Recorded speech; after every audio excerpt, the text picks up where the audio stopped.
morning. Hi. It's me. It's Nick. And I'm here. And this is my talking voice today. I'm opening up a box. Let me tell you what's in the box.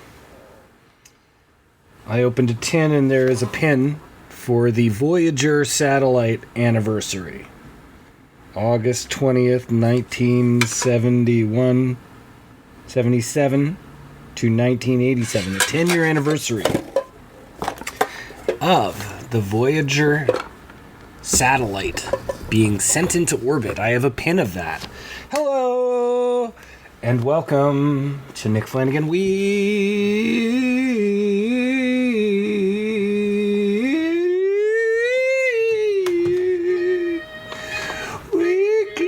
podcasts make me feel like a newborn cat. Weekly podcasts make me feel like a manger artery of a capital city.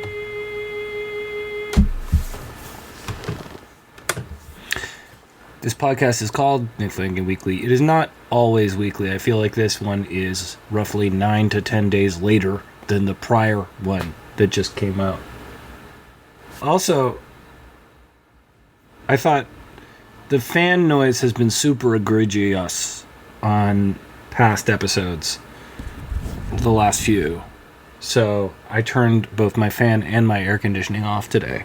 So, I hope you like that. I'm sure there's still a lot of, what do they call it? Holistic, Dianetic sound. A lot of external noise. Just outside, I hear the hum of some sort of a truck. And I won't lie, just in my little kitchen area, there's another fan on. So I'm painting you a picture here. I don't have a mustache. You may have seen a picture of me with a mustache. I haven't had one for months, so get that out of your brain. How was your week? How was your 10 days since you last listened to me and I last talked at you? Tell me everything. I'm listening. Pause the episode and just tell me, and I'll take it all in. Oh, that's great. Nothing? Cool.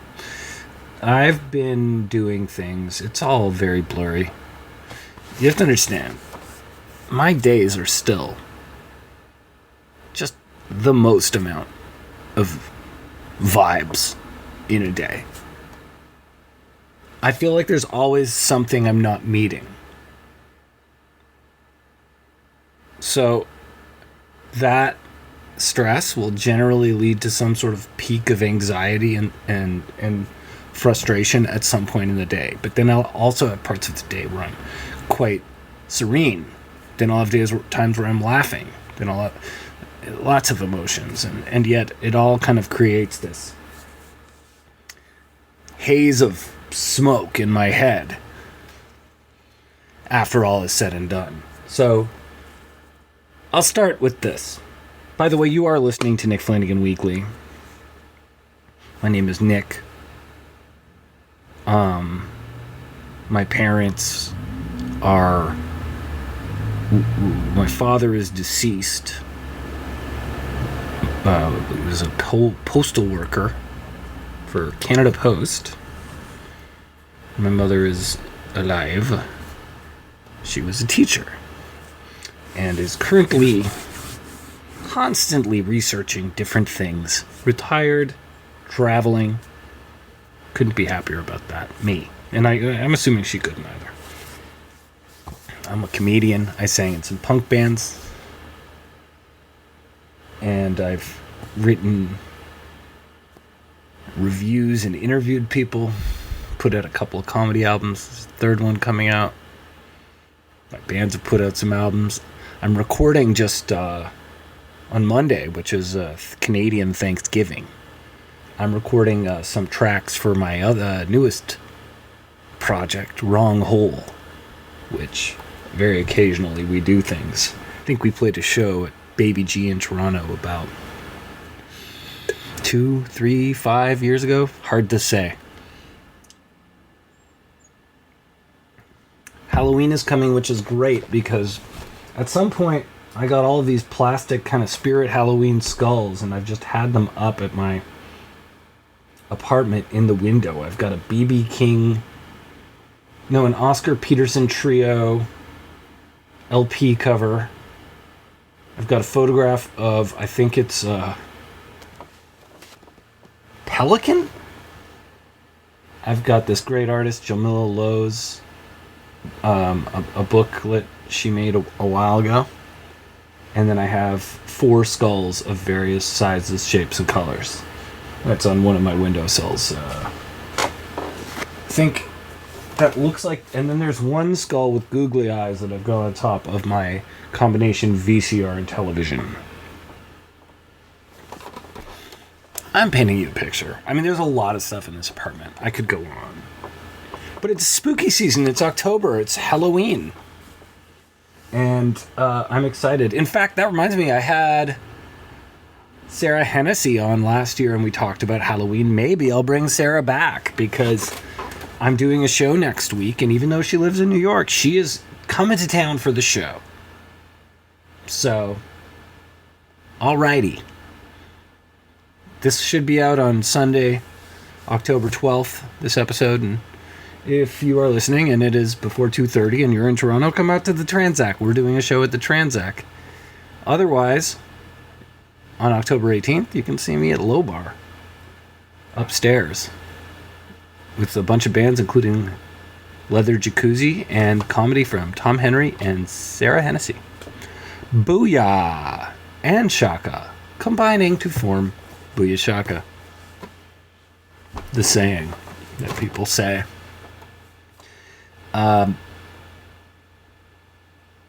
Yeah, that's... So Sarah was on a Halloween episode last year. Maybe I'll have her back as I've had.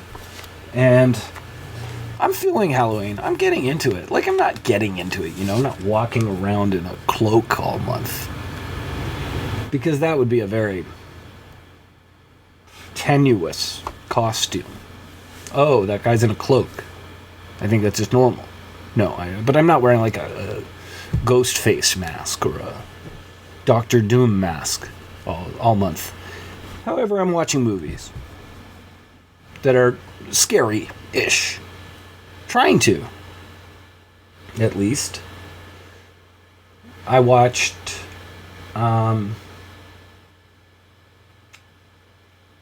Chopping Mall by the respected schlock magnate Jim Wynorski. It's available for free on YouTube. And it was a Roger Corman production. Roger Corman, the famous schlock producer primarily, who gave all these people their start in very low budget genre picks. And then I think it was co-written by his daughter or wife. I see the last name and how it's the same, and I never know. I don't look that far into it. I think this episode is going to be a lot of movie review stuff, because I have seen a few movies, and then we had a loss in the world of film. We've kind of had 2 huge losses. So, that's going to be... I have stuff to say about that, so I'll probably just mostly talk about that, but you know how it goes. It'll go in a lot of directions. Be comfortable. Relax. Have a few pints of whatever you'd like to drink. I'm currently drinking Sleepy Time tea on ice that I prepared myself, and I put a bunch of lemon in. Chopping Mall is 1985, I think, 1986. Set in a shopping mall, like Dawn of the Dead before it. And it's about these security robots that go mad and take out everybody in the mall, including some partying teenagers. It's cool. It's like totally shoddy, but it's got kind of inventive. Not inventive. There's something that's fun about it. It doesn't really let up. I like those kinds of movies, those kinds of horror movies, the Living Dead style ones where you're sort of trapped somewhere and you kind of don't have a second to think. Sinners turns into a movie like that to some extent. I thought that was a cool thing about it. But yeah, and then I was reading Chopping Mall is viewed as some sort of a comment on consumerism. I think that might be pushing it, but it's creative. It's got some fun jokes. It's got one scene appearances by some like really fun low budget movie actors. You've got Paul Bartel, the director of Eating Raoul, who is like a character actor slightly, and he's in one scene. Mary Warnov is in one scene. Barbara Crampton is in it, and then Dick Miller, who plays Fetterman in the Gremlins movies, Mr. Futterman. Anyway, I always loved that guy in Gremlins, and he's in Chopping Mall for a bit. So, you know, if you want something that's not ghouls and ghosts, but it's still scary, it's got robots, Chopping Mall. Check out Chopping Mall. And I tried to watch Sleepaway Camp last night, but it was just kind of boring me. You know, sometimes you have to be in the right mood for that stuff. Sleepaway Camp's a really famous one. It has like a bunch of sequels. I might go back and watch that. I don't know. I'm not like I'm not insane for horror. The stupider the better. You know, so something where it's like security robots that have gone crazy. I like that. That's kind of dumb. Where it's something where it's like, oh, this person is murdering people at a camp. It's like, it's because I'm Jewish, you know? Bad associations. Camps. But, yeah. I also watched, I always forget, Sarah Silverman special. I watched this Sarah Silverman special from, 2023. She actually has a new one. Maybe I'll watch that tonight. But this one was called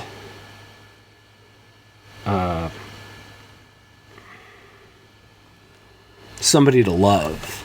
And I thought it was really funny. I was just maybe I was in the right mood for it. I watched it with Sarah, and we both were just up for it, and the jokes were good. Her timing's great. She was having fun. You know, Sarah Silverman was such a huge influence on me to start. Like, in a weird way, in terms, if we're talking about stand-up comedians who encouraged me to, like, that this was going to be a fun thing to partake in, it would be Norm Macdonald, Sarah Silverman, Neil Hamburger. And obviously, there's like this other tier of people who were doing stuff that people viewed as, you know, Dave Chappelle's first special, like whatever. And then older comics were amazing to me. Richard Pryor and all those people. But that was too far from contemporary stuff, or it felt too far away from what I could even attempt to do, that I thought of that as an influence. Whereas, or maybe it didn't tap into my sense of humor in a way where I felt I could join in the same way. Whereas the other three really did. And I thought Sarah Silverman was, she made sure it was good. And she's got a poise. You know, there's a lot of different styles in different eras of comedy, but you know, I've always found that a certain oomph to your performing is what distinguishes people, and let's get some more of that in the present day. Did you see that clip of Theo Von going? There is this clip of Theo Von Theo Von, the comedian. I don't like saying that name. It doesn't feel right. Theo Von. It doesn't feel like a full name. I've known that guy's name for years. Because I don't want to say 20 years ago, but like not that far from 20 years ago. 17 years ago? 18 years ago? Something like that. I did this ad for something called Shticky. I think it was 18 years ago. I don't know. And it was with the ShamWow guy, Vince Offer, who has an anti-woke podcast now, by the way. And I was in it. I'm really in the commercial a lot. And one day on set, someone's like, oh, Theo Von's here. And they point at this guy who looks insane to me. And I'm like, okay. Theo Von. Then I found out this guy's on. And I didn't find out anything for years. Mildly aware. But I knew the name. Then I guess around 2016 he started, as the kids say, picking up steam. And now it's just a disaster. Whatever's happening there is disastrous. And he was on Road Rules, the old MTV show. You know, he's like 20. And somehow he was like, he said when he was 20 on Road Rules that he was against interracial dating. And then he wrote an article about it for like a school paper. and he, on his podcast, also said that he grew up like next door to David Duke. So maybe he had a while where he was just programmed by David Duke. I don't know. He doesn't seem to have a problem, with black people now. But he also seems very much like a Hulk Hogan type of guy. So, I'm going to take that with a major grain of salt. And he did like a Netflix special, and everyone was on Reddit. Oh, he bombed so hard. And that's like one thing, the amount of times I've bombed hard. No idea. Some of you do have an idea listening. But Theo Von, someone caught somehow him like in the crowd. Not him in the crowd, but him, like a person on their phone filmed him on stage in some break during his show, and he's leaning in to like talk to a guy in the crowd, and he goes, "I'm just trying to not take my life this week." Okay. Could you be more relatable? That's the most relatable thing Theodorus Vaughn has ever said to me. But that, some of the appeal this guy has with his fans is that he's like he's in some type of recovery, struggles with addiction and stuff, and that's all well and good, man, but I don't know. It's time to retire. You've probably made a ton of money. Let's get out of the business. Do the Roseanne thing. Start a peanut farm for a while and then come back crazier than ever. Theo. Now, Sarah Silverman, on the other hand, there is effort and artfulness in that special, Somebody to Love. It's directed by Jonathan Kreisel, who did Portlandia and other great things. And that probably helped it be good. Similarly,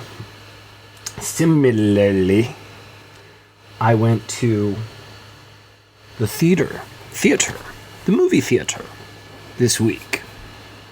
And I saw, not in Spectravision, I saw it in IMAX. I saw one battle after another. The new movie from PTA, Paul Thomas Anderson, the world famous guy. The world famous director.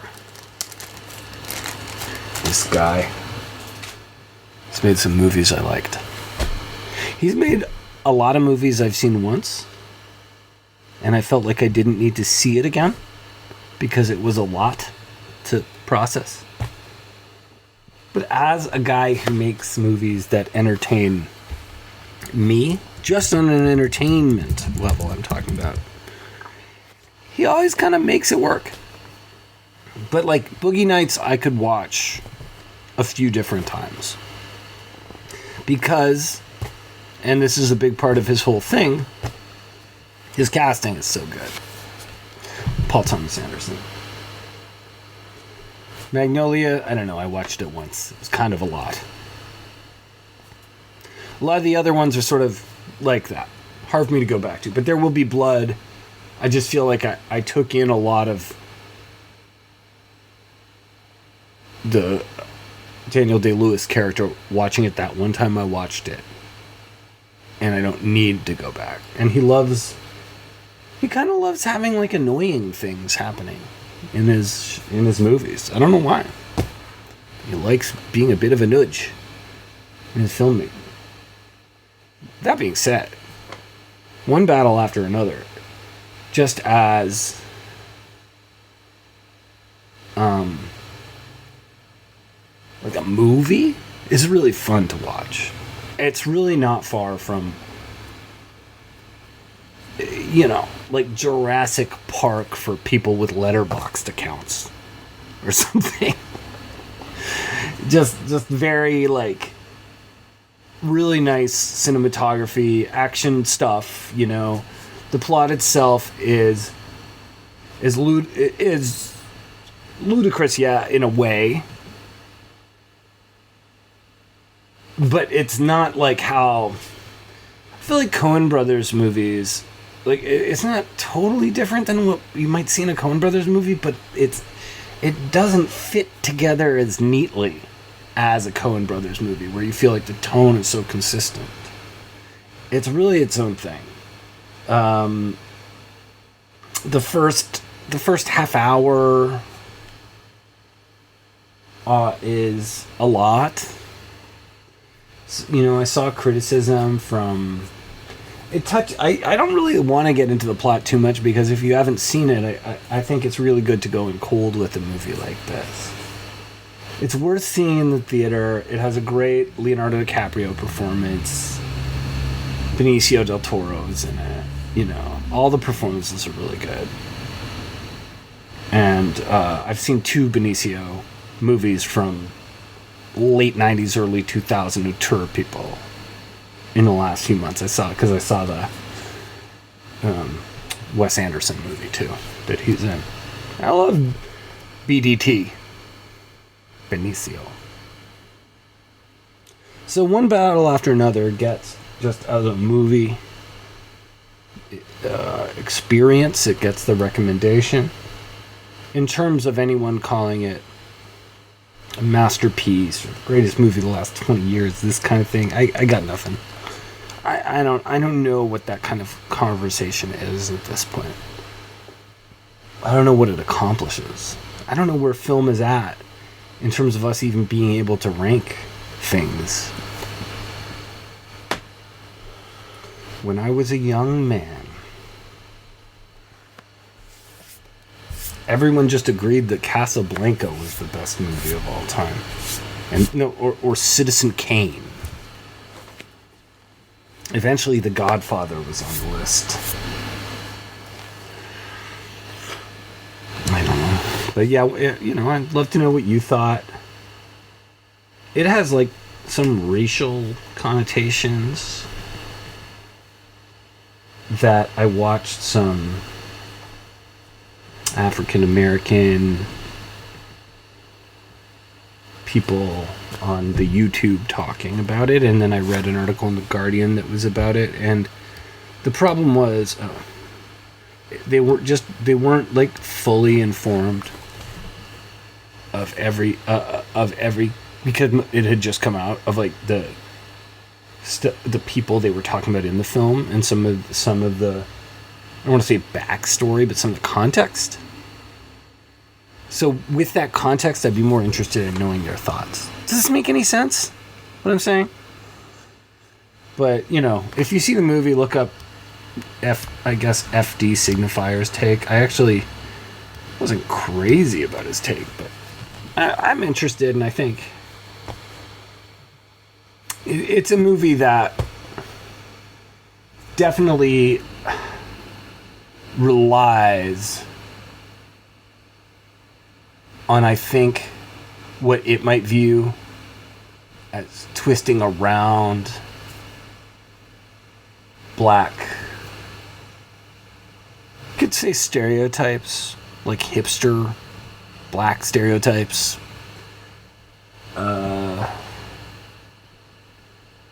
And I don't know. I don't know. And, criticism, people now take criticism of your work as very much criticism of your morals.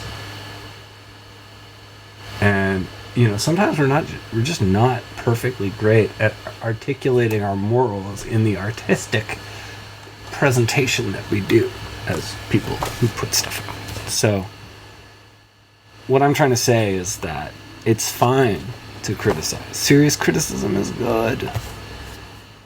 But at the same time, the critics need to really point out that they're not necessarily judging people as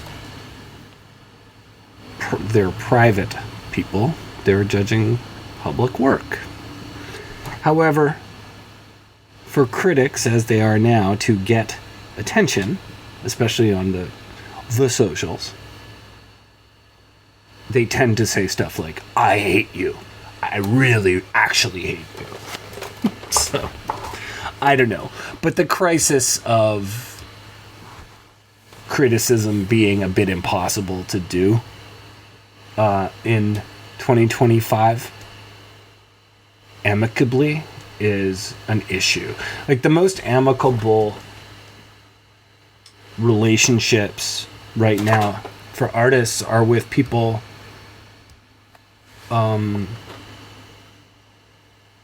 with like video platforms, people who do video podcasts, this kind of thing.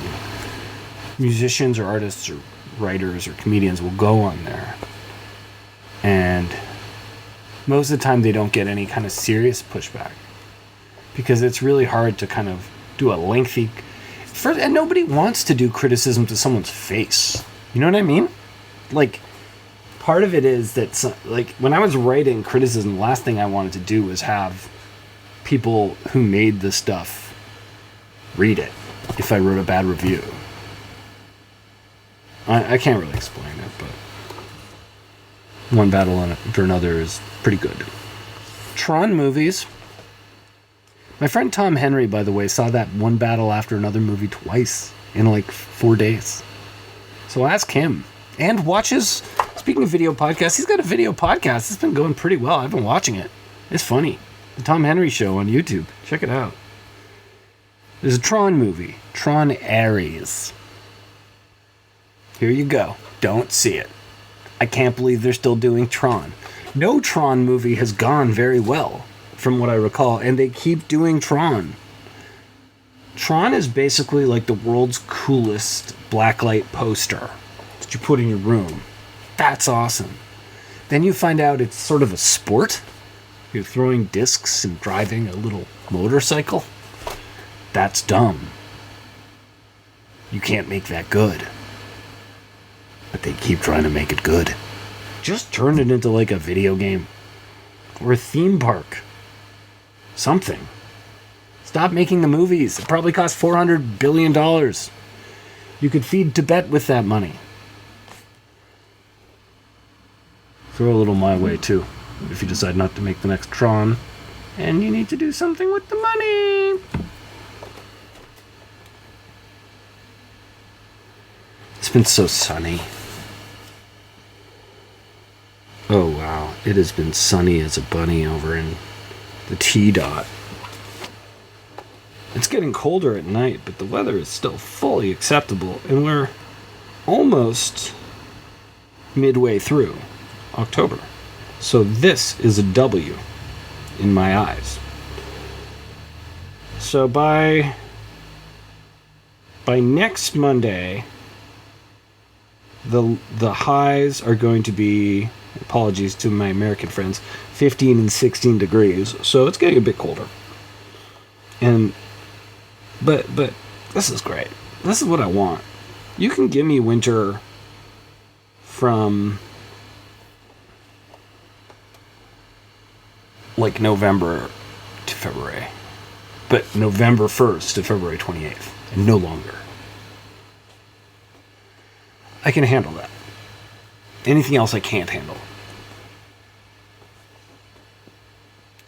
Diane Keaton died. That's big. That's a big one. I saw someone posted that on Threads.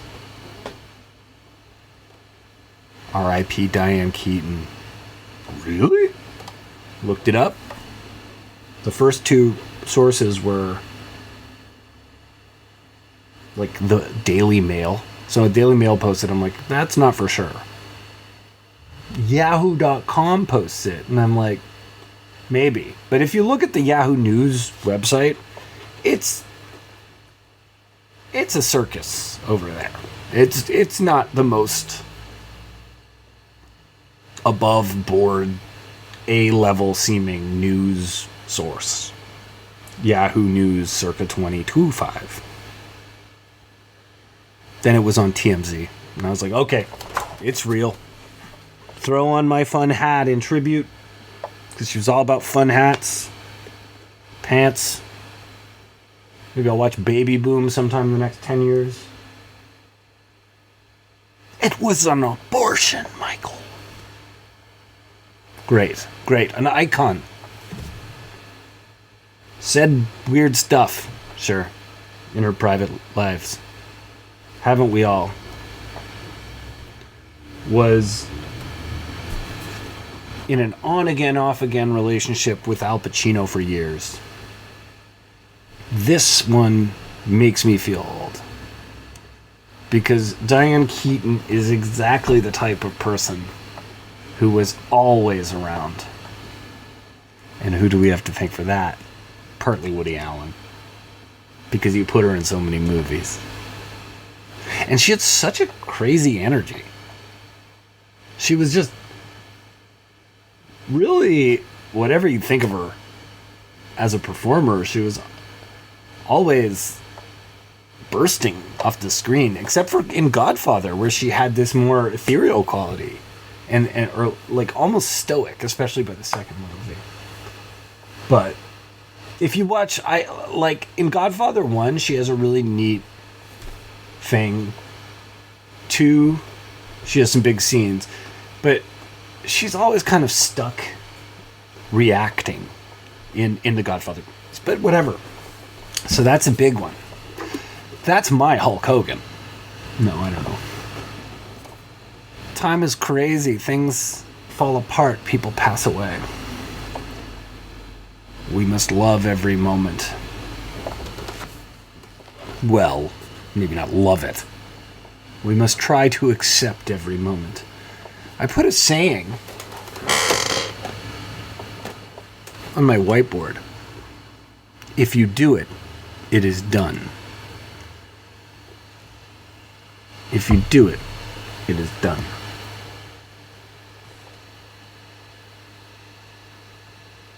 It was partly, I put it there because I was thinking about how when I start doing something negative or positive, but something that triggers a dopamine response of some sort or relieves me, I'll do it every day.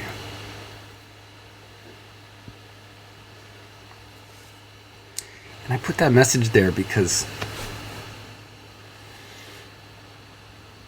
I really want to encourage the thought that all you need in order to accomplish something is to do it.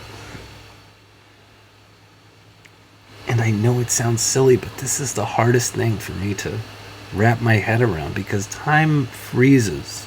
My brain freezes. I react so well to positive environmental changes. Or even like shifts, any kind of shift. I think it's why I like travel. I think it's why I like staying in different places. You know, you find that you're going somewhere for 3 days. You're like, okay, well, maybe on day 1 I'll do this writing, and day 2 I'll do that writing. Then by the day 3 I'll be done and I'll move. back to wherever else I'm going. But being in my own little space all the time, it all just feels the same. And it's very difficult. And through all that, you just have to remind yourself that even in this seemingly always similar environment, if you do something, it will register as having been done, and that might create a feeling of change, and that will make me feel good. So if you do it, it is done. I'll see you on the floppity flip and the flippity flop. If you look up substack.com/Nick Flanagan or something like that, I actually am probably going to send out a newsletter. So you can sign up for my newsletter there. I have a Patreon, patreon.com/Nick Flanagan. And if you want to just send a one-time supportive financial help, ko-fi.com/Nick Flanagan. It's a wonderful way to support me. Thank you so much. I'll see you soon. Flanagan Weekly. Nick Flanagan Weekly.